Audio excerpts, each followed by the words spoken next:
Buenas noches. Aquí comienza Noticias en la Segunda. El Plan Energético Nacional ha sido el principal acuerdo adoptado hoy en el Consejo de Ministros que con carácter decisorio se ha celebrado en el Palacio del Pardo bajo la presidencia del jefe del Estado. Juanjo, por favor, ¿nos quieres ampliar la referencia del Consejo? Sí, el plan culmina una serie de acciones adoptadas durante el pasado año y define los objetivos y medios para alcanzarlos hasta 1985.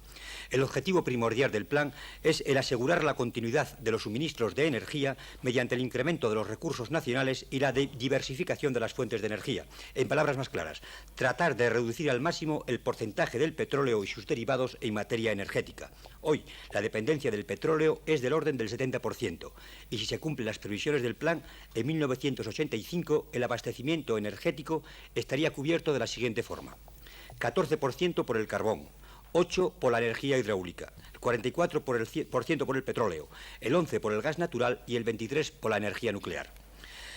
Por otra parte, los suministros de energías seguras pasan de menos del 30% en 1973 a porcentajes que varían entre el 42% y el 70% en 1985, en función, claro está, del éxito de las prospecciones de hidrocarburos. Las inversiones que van a realizarse superan el billón de pesetas en los próximos 10 años.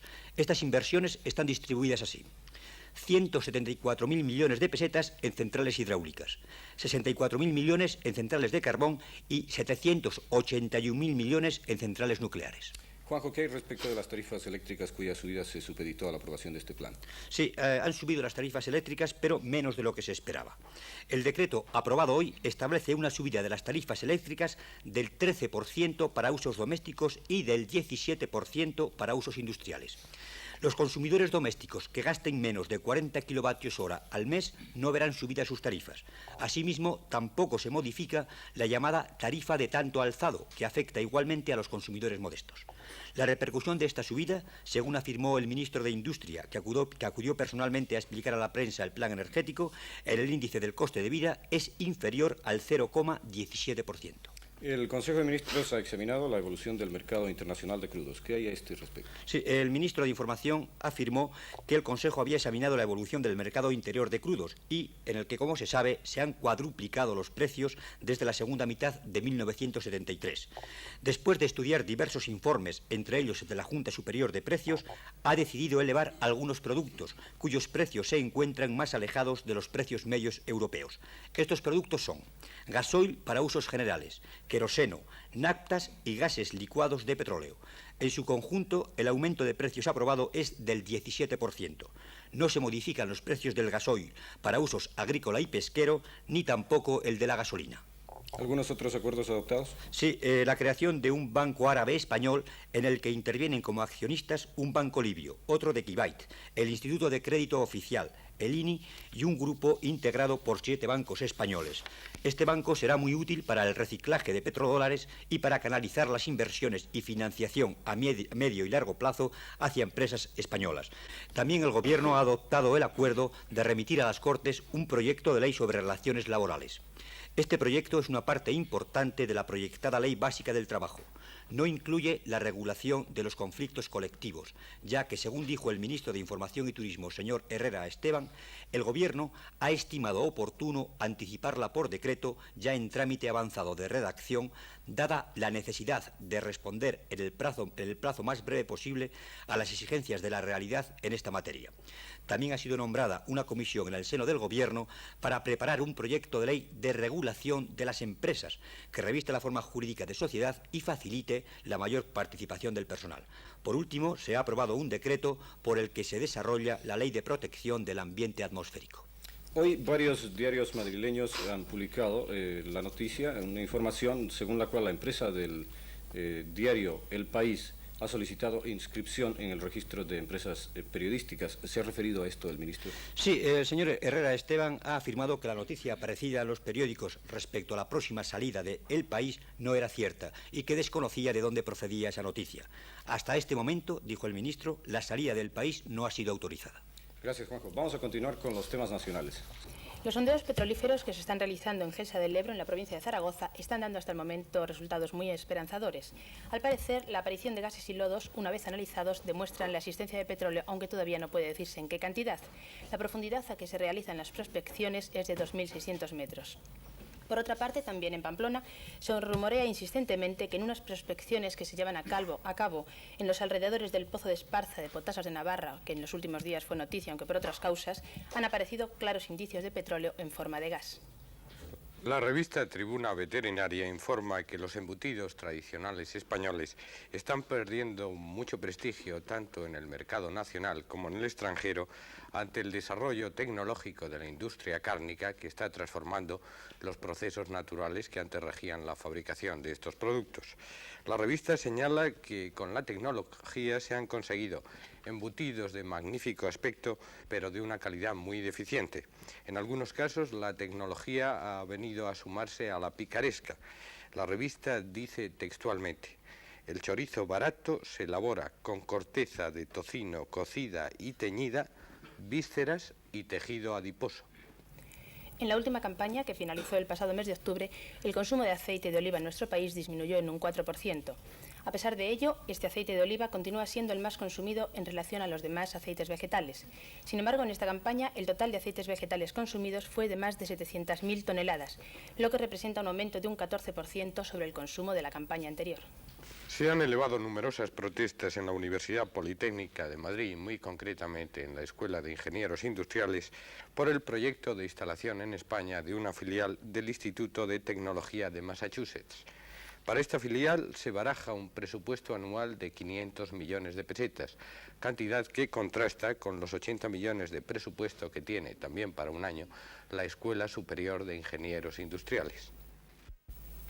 No es ningún secreto para nadie que el precio de los productos varía mucho desde su lugar de origen hasta que llega a las manos del consumidor. Pero, ¿por qué se encarecen los productos? Para mucha gente la culpa la tienen los intermediarios. ¿Por qué hay tanta diferencia entre los precios de origen de los productos y los precios de venta al consumidor? Porque entre medias hay varios intermediarios que se absorben todo el margen que tenían que llevarse el del campo. ¿Quién manipula los precios de los productos base para la alimentación? Pues para mí pienso que los intermediarios que hay entre el precio de origen y nosotros. ¿Quiénes son esos intermediarios? Pues eso es un poco difícil de contestar porque creo que inclusive podríamos compararlo con organizaciones poco honestas. ¿Quién fija los precios? Pues yo creo que generalmente el asentador. ¿Quién es el asentador? Pues es un señor que manipula el negocio de otros señores. Y luego hay otra clase de asentadores, que no son asentadores, ¿sabes? Que esos señores pues a lo mejor saben que hay poco y entonces abusan. Por ejemplo, hay poco, pues esto ya se supone que tienen que venderlo a tanto, pues para arriba, como hay poco, somos muchos pescaderos, pues se lo llevan como quieran. Al productor se le compra del mercado central, pero una vez que llega la mercancía al mercado central muchas veces le pagan bastante menos que lo que se fue acordado y entonces le amenazan con devolver la mercancía si no la quieren al precio que se les dice en el mercado central. ¿Por cuántas manos pasan los productos que tú vendes aquí? Pues por 2 o 3. Del productor al consumidor de 4 a 5. Unas veces por una y otras veces por 200. Ahí está donde el problema, y que pienso que ese problema podría tener solución fácil, pero creo que hay incompetencia para darle solución. Incompetencia por estar supeditados las personas idóneas en ese terreno a los intereses que regulan un poco el comercio interior. ¿Sobran intermediarios? Yo creo que el 50%. ¿Bajaría el precio de la carne si no hubiera tantos intermediarios? Bajaría sobre un 10 o un 15%. La única solución, nacionalizar los mercados centrales y poner empleados que dependan del Estado y no de una empresa privada que es los que en principio imponen el precio al campesino, al productor, y después es los que nos imponen los precios a nosotros, que somos los que vamos a comprar ahí. En Argel ha comenzado esta mañana la conferencia ministerial de la Organización de Países Exportadores de Petróleo, reunión que ha llamado poderosamente la atención de la actualidad internacional. Sí, es cierto que ha llamado poderosamente la atención, pero desgraciadamente se sabe muy poco de estos debates que se están celebrando sin la presencia de la prensa. Se sabe, por ejemplo, que uno de los principales temas de esta conferencia va a ser el aspecto financiero. La conferencia debe examinar 3 cuestiones principales: el oro, el dólar y la inversión, o lo que se ha llamado ya el reciclaje de los petrodólares. Se sabe también que los países miembros de la OPEP miran con inquietud cómo los países industrializados están aumentando sus reservas de oro. Por otra parte, también se inquietan por el descenso casi constante del dólar, lo cual disminuye sus ingresos en concepto de exportaciones petrolíferas. Estas dos inquietudes podrían, pues, conducir a los países miembros de la Organización de Países Exportadores de Petróleo a rechazar las modalidades de inversión de los petrodólares en Occidente que se han dictado recientemente en Washington y quizá también a dar un primer paso hacia la creación de una moneda especial para las transacciones petrolíferas que les pusiera a cubierto de las devaluaciones sucesivas de las monedas occidentales. La televisión argelina nos ha enviado las primeras y las últimas imágenes de la conferencia de la OPEP, y son las últimas porque, a excepción del discurso de apertura pronunciado por Abdelaziz Bouteflika, ministro argelino de Asuntos Exteriores, el resto de las sesiones se celebrarán en el más absoluto de los secretos. En su discurso de inauguración, Bouteflika acusó a los países occidentales de haber mantenido hasta ahora una política de explotación en beneficio propio de los recursos ajenos y ahora de malinterpretar intencionadamente las decisiones adoptadas por la organización. Este es un fragmento de su discurso. C'est ainsi que les décisions qui ont couronné les efforts de notre organisation ont vu de garantir un droit légitime de contrôle et de mise en valeur des ressources naturelles devaient donner, presque machinalement, le signal à une campagne délibérément hostile, délibérément gratuite.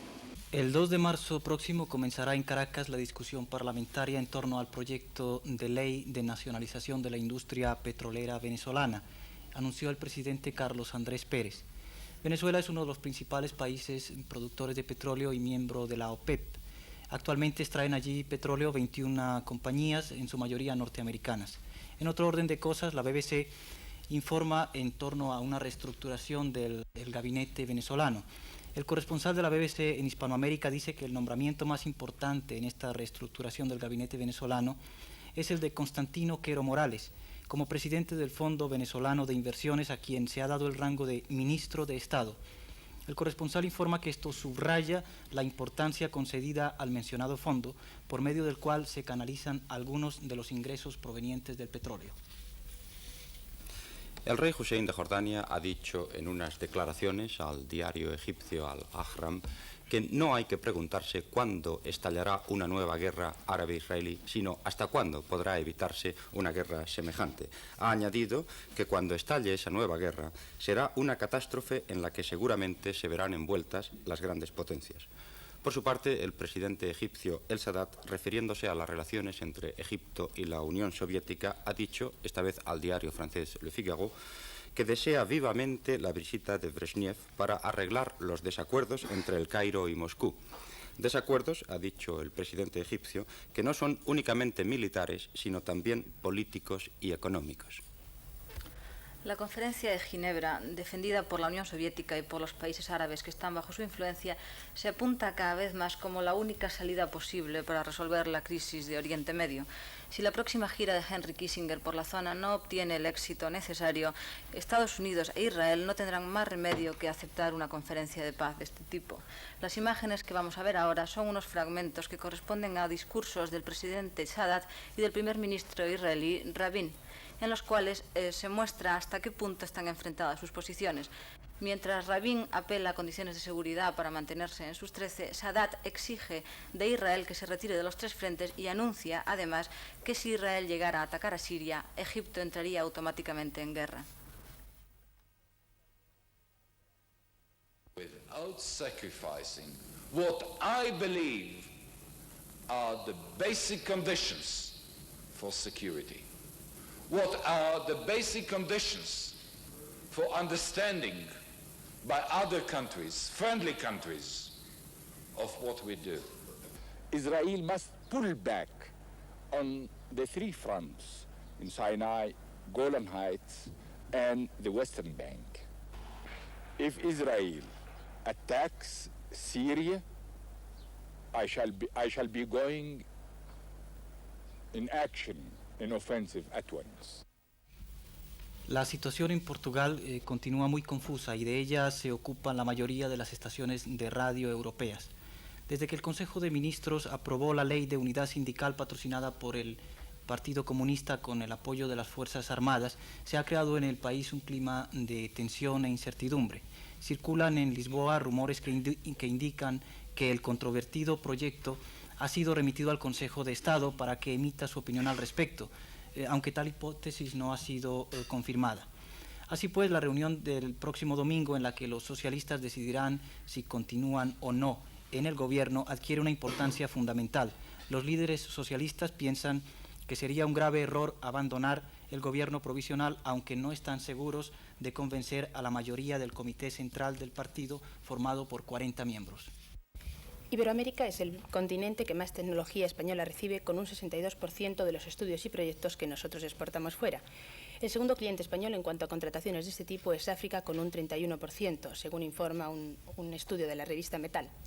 Bastante más lejos, en cuanto a los anteriores volúmenes de contratación, se encuentran Europa con un 4% y Asia con solo un 3%. Permanece estacionaria la situación laboral en la zona de Pamplona, donde cerca de 2.200 trabajadores se encuentran aún suspendidos de empleo y sueldo. Por otro lado, la autoridad gubernativa ha impuesto una multa de 500.000 pesetas a don Bernardo Maisterra, párroco de la iglesia de San Cristóbal, de la ciudad de Pamplona, por una homilía pronunciada recientemente en la que trató de la situación laboral de la capital navarra. Tenemos en el estudio 3 especialistas en literatura, 3 hombres de letras. Ernesto Escapa, prestigioso crítico de varias publicaciones como Reseña, Anue, etc. Juan Pedro Quiñonero, crítico de informaciones. Y Ramón Pedrós, crítico literario, poeta y profesor de universidad. Vamos a tratar el tema de la estafeta literaria, revista de muchos años de andadura, revista que parece ser que está atravesando por difíciles circunstancias. Ernesto Escapa, ¿qué opinas sobre la situación de la estafeta literaria? Bueno, las circunstancias creo que ya están más o menos determinadas, aunque es lamentable que se haya producido únicamente a través de rumores. Y es que parece que en marzo ya no sale la revista. Esto en principio es algo que se esperaba en cuanto la dirección de la revista, la dirección estética de la revista no concordaba en absoluto con los planteamientos de la literatura en este momento, ni siquiera con las pretensiones al respecto de la administración. En este sentido no ha sorprendido, sino que lo que ha sorprendido, pienso yo, es el desenlace y la forma en que se ha llevado esto. Juan Pedro Quiñonero, ¿crees que esta suspensión, más que nada que es de rumores, será definitiva o será simplemente una suspensión transativa? Bueno, según las declaraciones del director general de Cultura Popular, se trata en principio de una suspensión coyuntural que probablemente solo afecte a 2 o 3 meses. Personalmente, las excusas que se han dado es que no hay dinero para financiar una revista deficitaria y eso me parece terrible. El hecho de que la administración pública no tenga dinero para pagar una modestísima revista literaria parece un hecho de una gravedad terrible. Esto un poco al margen de cualquier diferencias personales respecto a orientaciones culturales que probablemente existen sin duda, pero que me parece fundamental ese hecho previo. Ramón Pedrós, ¿tú crees que puede tener alguna repercusión en la cultura esta medida? Un poco el problema de la estafeta, que parece ser que es un hecho su desaparición, es también el problema de la cultura española, hasta cierto punto, y no indica más que una precariedad, la precariedad de esta misma cultura española. Insisto en lo que dice Juan Pedro Quiñonero, una revista literaria no se puede autofinanciar, máxime con la ambición que tenía, que ha seguido teniendo la estafeta literaria. Por lo tanto, debemos establecer una relación entre la cultura viva del país, si no queremos que sea una palabra vacía, la palabra cultura, y que no sea un mero lujo, y la sociedad, en este caso regida por la administración, que la alimenta o de que se alimentan.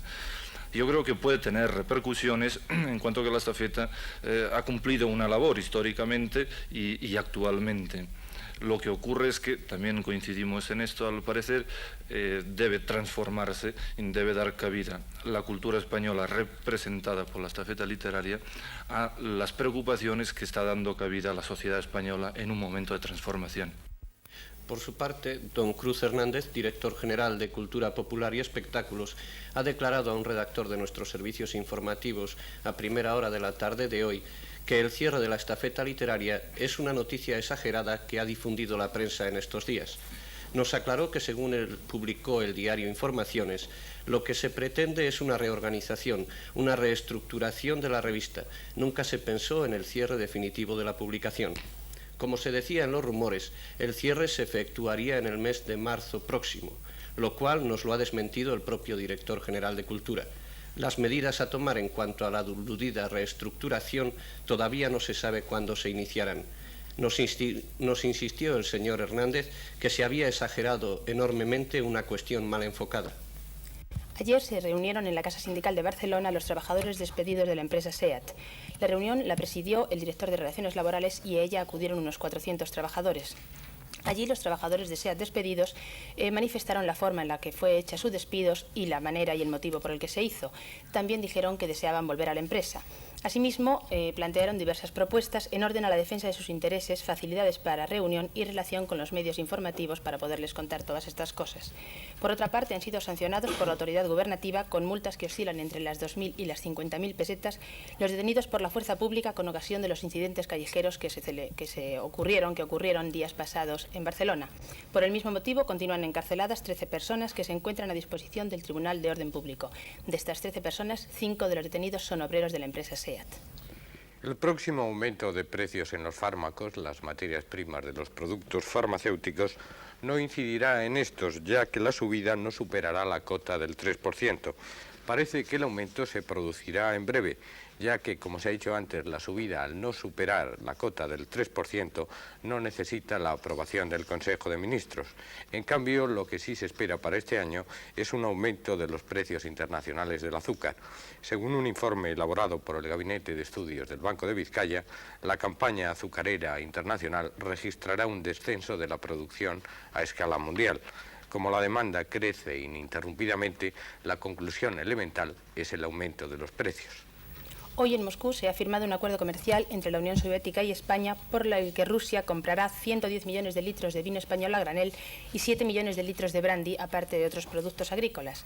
Esta venta tendrá un valor de unos 2.280 millones de pesetas. España, por su parte, comprará a la Unión Soviética equipos mecánicos y aceites comestibles. En el mismo campo comercial hay que recordar que hace una semana, justamente en París, España firmó un acuerdo para la compra de 1 millón de toneladas de petróleo soviético para una determinada empresa de nuestro país. Últimamente, y con bastante insistencia, se reciben noticias de que los bows franceses están causando problemas a los pescadores del Cantábrico. Desde Oviedo nos informan sobre este tema. Los pescadores de bajura del litoral cantábrico tienen frecuentes incidentes con los bows franceses que les llevan las artes de pesca, destrozan sus aparejos y les causan innumerables perjuicios. Los pescadores de lastres en el litoral asturiano nos hablan del problema. Muchas veces trabajan en aguas que están autorizadas para trabajar, aguas fuera de la jurisdicción, pero otras veces también se meten bastante al interior de la costa. Cuando ustedes están en los caladeros habituales con sus artes de pesca, incluso viéndoles allí a ustedes en ese momento trabajando, llegan y pasan por donde puedan. Eso es lo triste, que estando trabajando y con los aparejos en las manos, balizados, y nosotros haciendo la vigilancia, algunos respetan, pero muchos de ellos no respetan. Todavía este invierno, hace cuestión de 4 días, estábamos allí, pues, 4 barcos de Ribadesella, todos los de lastres, que somos aquí 17, 18, 20, y pasó por el medio de todos los aparejos. Tuvimos que arriar los aparejos, los estábamos levantando, los palangres de besugo. Fuimos a ellos, en buenas condiciones, o sea, tratando, pues, por la vía razonable, ¿no? Sin tirarse los trastes a la cabeza, pero ni por eso. Se meten en el puente e incluso se ríen de nosotros, salen a la borda a reírse. Y nos llevan los aparejos, que solamente con el objeto solamente de virar, bien sea a estribor, una simple guiñada, bien sea a babor, se podrían librar. Pero no, ellos no sé si es que tienen pesca ahí, o porque les marca, o por hacer daño, o porque son barcos grandes y nos atropellan. ¿Pueden calcular que las pérdidas son grandes para los pescadores de aquí cuando les llevan los aparejos? Pues ya lo creo, sí señor. Hubo algunas ocasiones, barcos de perder 12, 14, y tienes volantes, cada volante, pues no sé, ahora estará sobre 7, 8 mil pesetas, ¿no? Cada una, que suponen pérdidas pues de 60, 80 y hasta 100 y pico mil pesetas. ¿Y los pescadores de lastres dónde pueden reclamar cuando les ocurre esto? Pues como los barcos son de otra nacionalidad, es muy difícil. ¿A dónde vamos a ir? donde quiera que vayamos, pues no conseguimos nada, hasta la fecha por lo menos. La jornada de pesca ha concluido y los pescadores de Lastres descansan ante un vaso de vino o de sidra. ¿Puede alguno de ustedes contarnos algo acerca de los bous franceses? Yo podía decir que cuando yo andaba a la mar, porque ya estoy jubilado ya estoy por inútil, apedreámoslos muchas veces, y ellos venían detrás de nosotros con mangueres de agua, vestimos y pachamos a pique con los mangueres de agua. Pero nunca siempre un bou francés siempre es muy superior en envergadura a las embarcaciones de ustedes. Aquellos elementos, y seríamos nosotros que eran casco de nuez, que era así. ¿Y ha perdido muchas veces sus artes de pesca? En cantidad nos llevaron, sí señor. Y el pescado también, claro. Eso generalmente, aquí los que iban allá desde allí, eso no venían para tierra, llevaban el sel. Normalmente, ¿cuáles son los caladeros que usan ustedes, los pescadores de Lastres? La filguera, el canto de Lastres, el cudillo, el resueste, en esos zonas es donde mayormente trabajamos. ¿Y estos están todos fuera de nuestras aguas jurisdiccionales? No, están dentro. Para mí están dentro porque las jurisdiccionales debes... El canto está a 11 millas. Ahí en canto está metido por tierra. Está tierra, metido, y arrastren, como no hay una vigilancia muy estrecha, pues arrastren dentro de los... Luego, ¿quiere decir que los bous franceses vienen y se meten ilegalmente en nuestras aguas? Hombre, pues sí, porque hay veces que están por dentro de 60 braces de fondo, son 100 metros por dentro, y estamos escondiéndonos de ellos y guardándonos por los artes de pesca y vienen detrás de nosotros, que nos captan con los radar. El radar de superficie, vienen y nos buscan porque saben que estamos pescando allí. Es decir, que su intención es llevar la pesca. Hombre, llevar la pesca y si pueden hacernos daño también. ¿Alguna vez un bou español, pero con patrón francés, han tenido incidentes con él? Pues sí, el famoso... el Guramesa 1 y el Guramesa 2, dos barcos iguales gemelos, que patroneados por patrones franceses, un barbas, él con la cara muy dura, que mandó ya el Bernache, que hizo muchos estragos aquí, y a nosotros ya nos embistió en una ocasión, y cayó el birmano y otro chaval a la mar. El barco tuvo bastante avería, y llevó los aparejos, y llevó la pesca, llevó los tow, y aquí no se vio nada. El seguro pagó 4 reales, y ala, a reparar el barco y empezar de nuevo, pero con los perros del bolso nuestro. El problema es este. Nuestros pescadores merecen el apoyo de todos. Su profesión es muy dura. El abuso de los bous franceses debe atajarse con una mayor vigilancia. Entramos ya en el resumen informativo del resto de la jornada y lo iniciamos con la información meteorológica.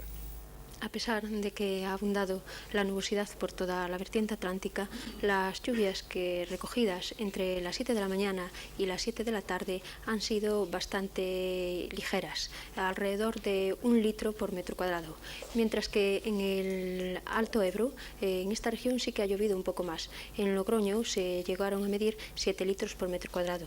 En los observatorios de montaña, tanto en el de Navacerrada como en el de Cadanchú, no ha nevado. La precipitación ha sido toda en forma de lluvia. En cuanto a las temperaturas, pues el día ha transcurrido dentro de una gran suavidad térmica. Rara ha sido la capital, que ha tenido una máxima inferior a los 10 grados y muy por encima en las regiones mediterráneas. A los 20 grados se llegó en Valencia, a los 18 en Castellón, a los 17 en Murcia, en Gerona y en Ibiza. 20 grados ha tenido Tenerife, ha sido la máxima dentro de las Islas Canarias. En el mapa previsto para mañana ven que la situación es del suroeste. Vientos del suroeste soplan sobre la península, vientos, los llamados vientos ábregos, que deben de producir lluvias en Galicia y en la restante vertiente, en las demás regiones de la vertiente atlántica debe también abundar la nubosidad. Algunas lluvias más bien escasas deben de producirse por el litoral cantábrico, en el Duero y también en algunas áreas del resto de las regiones de la vertiente atlántica, pero en general por estas zonas, más bien en promedio, la cantidad no será gran cosa. En las regiones mediterráneas el tiempo debe de ser el día soleado, sobre todo en todas las regiones que miran más hacia el este. En cuanto a las temperaturas, han de seguir moderadas tanto las máximas como las mínimas. El Servicio de Telerutas del Ministerio de Obras Públicas nos comunica que no hay ningún puerto de montaña cerrado al tráfico y ni siquiera es preciso el uso de cadenas. El ejército republicano irlandés anunciará probablemente para la semana próxima un nuevo alto el fuego en Irlanda del Norte. La noticia ha sido anunciada hoy por el diario Understortown News, que circula en toda Irlanda del Norte y que pasa por tener excelentes fuentes de información. El doctor Donald Coogan ha sido entronizado en el arzobispado de Canterbury, con lo cual se convierte automáticamente en jefe de la Iglesia Anglicana de Inglaterra. En vista de la gran cantidad de personalidades que asistieron a la ceremonia, la policía desplegó grandes medidas de seguridad. Las escenas que vamos a ver han sido filmadas y enviadas por la BBC.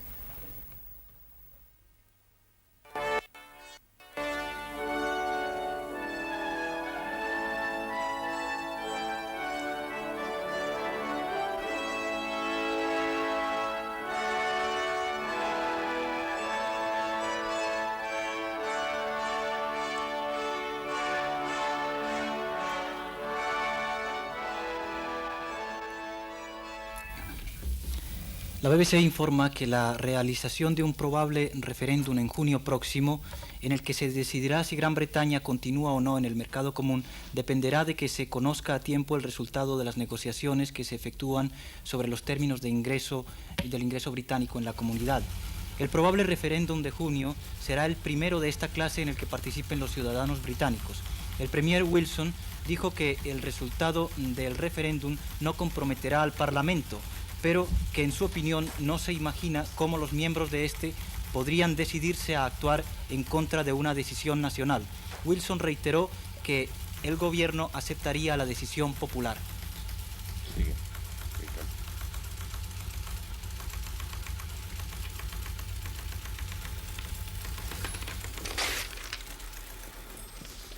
Una violenta explosión ha tenido lugar esta tarde en una taberna pública en Nueva York. El local estaba completamente lleno, dijo su propietario. En consecuencia, ha habido numerosos muertos. Hasta el momento, la policía neoyorquina ha contabilizado 3 víctimas, 3 personas que han muerto realmente, aunque se teme que el número de víctimas sea mucho mayor. En Estados Unidos se ha anunciado hoy la proclamación presidencial por la que se aumentan las tasas del petróleo importado en $3 por barril a partir del 1 de abril. La medida ha sido adoptada dentro de las medidas anunciadas recientemente por el presidente Gerald Ford para luchar contra la recesión interna. Y ahora una noticia que puede dar una idea de dónde van a parar algunas veces los ya célebres petrodólares. El gobernador de Texas ha tenido que rechazar hoy la oferta de un jeque de Arabia Saudita, un jeque que pretende nada menos que comprar el fuerte de El Álamo. El fuerte fue el escenario de los más decisivos combates durante la Guerra de Independencia de Texas contra México y está considerado como uno de los monumentos norteamericanos más importantes. El jeque saudí Al-Harith pretendía comprar el monumento para regalárselo a su hijo, el cual siguió hace unos años un curso de piloto en la base norteamericana de San Antonio, en Texas. Los estudiantes chipriotas que desde hace varios días tienen cercada la embajada británica en Atenas han invitado a estar con ellos a Mikos Theodorakis, famosísimo músico conocido por su abierta oposición al régimen de los coroneles y que por este motivo estuvo encarcelado varios años en la isla de Yaros. Mikos Theodorakis entona con los estudiantes canciones patrióticas.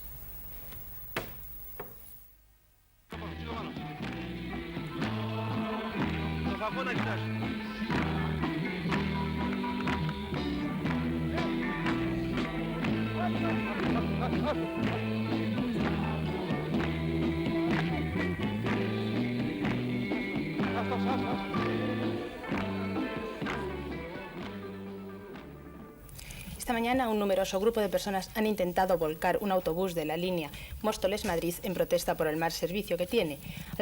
Al parecer, y dado que los autobuses no paraban porque venían llenos de personas que en esos momentos van a trabajar a Madrid, los viajeros se pararon delante de uno, obligaron a bajar a los ocupantes e intentaron volcar el autobús y le estropearon una de las ruedas. 4 autobuses que venían detrás se pararon, todos los ocupantes bajaron y emprendieron una marcha a pie hasta Alcorcón. Esta marcha fue disuelta por la Guardia Civil. Y esto ha sido todo por hoy en Noticias en la Segunda. Buenas noches.